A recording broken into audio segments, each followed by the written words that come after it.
Lanjut ke halaman 41 Rauf, jangan lupa subscriber ya, biar tambah semangat bikin konten. Yang belum nonton dari awal cerita kami bikin playlist di profil YouTube bisa dicek secara urut dari 1 sampai akhir. Yuk lanjut kita ke cerita lanjut ke Rauf. Aku benar-benar syok saat Lestari menyuruh untuk pulang, padahal masuk saja belum ke rumah reotnya. Penuh tanda tanya, apa yang diinginkan perempuan miskin tersebut? Bukankah dia ingin aku menikahinya? Dasar jaleng, perempuan tak jelas. Namun, sedikit banyak aku lega dan bersyukur bahwa tak harus repot-repot untuk menikahinya. Kepalaku sudah sangat pening seharian ini sebab memikirkan nasib masa depan yang bakal kuarungi bersama Lestari.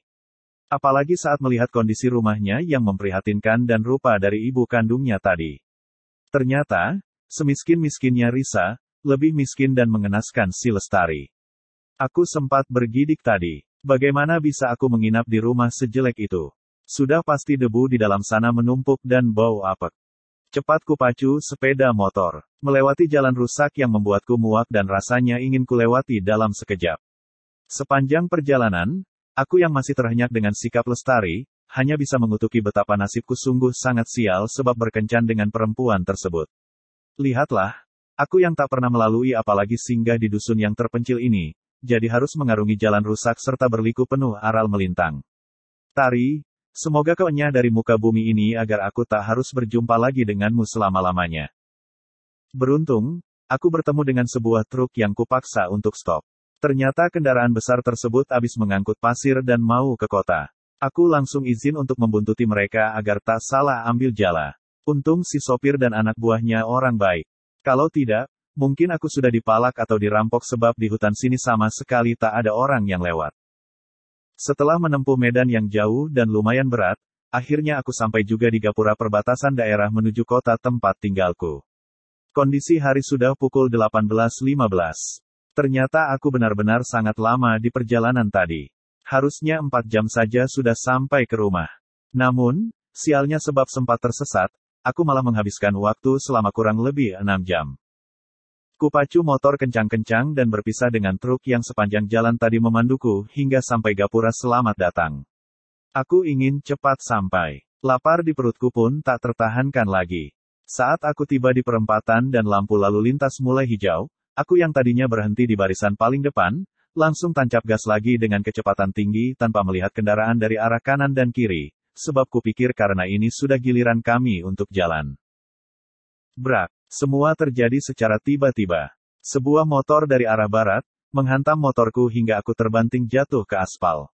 Terdengar jerit pekik dan hantaman motor bebekku yang terseret entah kemana.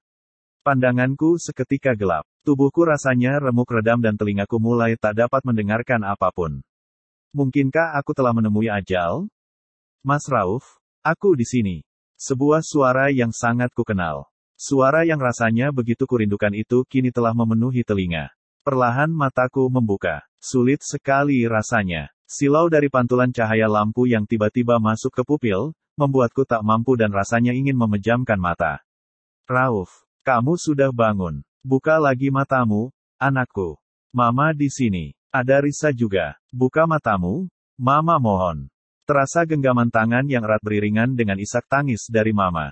Aku bisa mendengar suara mereka silih berganti memanggil namaku dan memintaku untuk membuka mata. Tuhan, masihkah aku hidup di dunia ini? Lantas, sungai, taman, dan rumah bercat putih besar yang selalu kulihat belakangan ini apa? Hanya sebuah bunga tidur. Lantas, aku sedang berada di mana sekarang? Emma, mulutku sangat sulit untuk digerakkan. Seketika tubuhku langsung terasa ngilu di seluruh bagian. Aku rasanya sangat tak berdaya. Untuk membuka mata pun perlu usaha yang begitu keras. Anakku, kamu sudah sadar. Ya Tuhan, ini keajaiban. Tangis Mama semakin nyaring terdengar. Sentuhan di tangan dan pipi dapat kurasakan dengan jelas. Kini mataku sudah dapat terbuka meski tak bisa langsung lebar. Pandangan ini juga kabur dan agak berkunang. Namun, aku dapat melihat jelas sosok Mama dan Indi yang tengah berpelukan sambil menangis pilu di samping kanan ranjang. Kemudian mataku mengerling ke arah samping kiri. Seorang perempuan berambut sebahu yang digerai bebas sedang berdiri dengan jarak yang sangat dekat dengan sosok lelaki yang pernah kutemui beberapa hari lalu. Ya, mereka adalah Risa dan bosnya. Kamu sudah sadar, Mas? Istriku bertanya dengan nada lembut. Aku memperhatikan lekat-lekat wajahnya. Dia semakin cantik. Wajahnya bercahaya dengan saputan make-up tipis. Seketika bibirku melengkung. Namun, rahang ini langsung nyeri tak terkirakan. Iya, kamu sudah koma 16 hari, Mama dan Indi hampir pasrah dan putus asa. Semalam kamu menceracau dan menyebut nama Risa. Mama langsung panggil dia untuk kesini dan kamu langsung sadar saat dia memanggil-manggil namamu beberapa menit lamanya. Penjelasan Mama sungguh membuatku syok. 16 hari, selama itukah aku berbaring? Aku tak bisa banyak berkata-kata.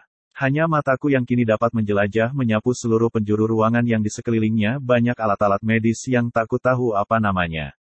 Ada sebuah sekat warna coklat yang membatasi di samping, tepat di dekat Mama dan Indi berdiri. Mungkin, di sini ada orang lain selain aku. Seminggu kamu di ICU setelah operasi pemasangan pen di betis kanan dan rahang kiri bawahmu, Pakai ventilator dan beberapa kali henti napas. Baru 9 hari kamu pindah ke ruangan dan semakin membaik.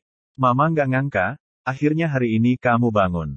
Mama mengusap-usap keningku. Leherku yang terpasang alat penyangga hingga kepalaku terus mendongak ini sungguh membuat aku tak leluasa untuk berkomunikasi maupun menggerakkan kepala. Mas Rauf, Indi senang Mas bisa sadar lagi. Indi ikut menangis dan menggenggam erat tanganku.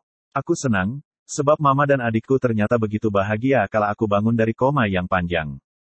Namun, hatiku terasa beku. Mengapa Risa lebih banyak diam dan tak ingin menyentuhku sekalipun?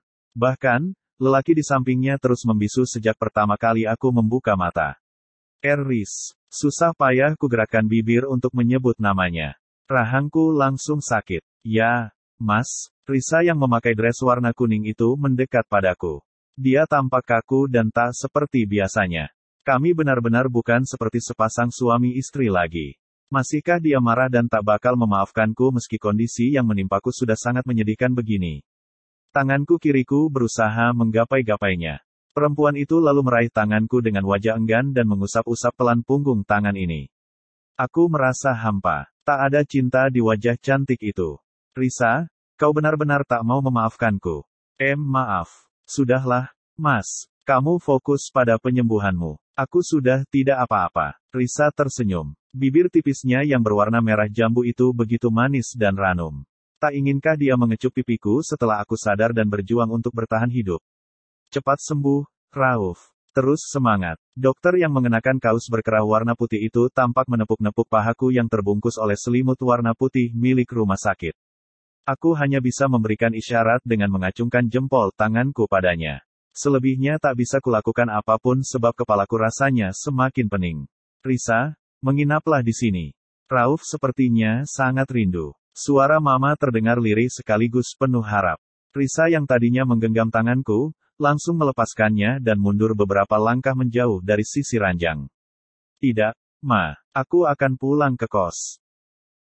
Aku tersentak. Hatiku hancur lebur. Risa memilih untuk pulang ke kosnya yang entah di mana, sedang aku sebagai lelaki yang masih menyandang status suami sah darinya terbaring lemah di sini dan sangat butuh perhatian darinya. Riz, sudah kau lupakankah segala memori indah tentang kita? Risa, suamimu sedang sekarat begini. Mama mohon, Riz. Mama yang semula berdiri di samping kananku, kini berjalan dan mendatangi Risa.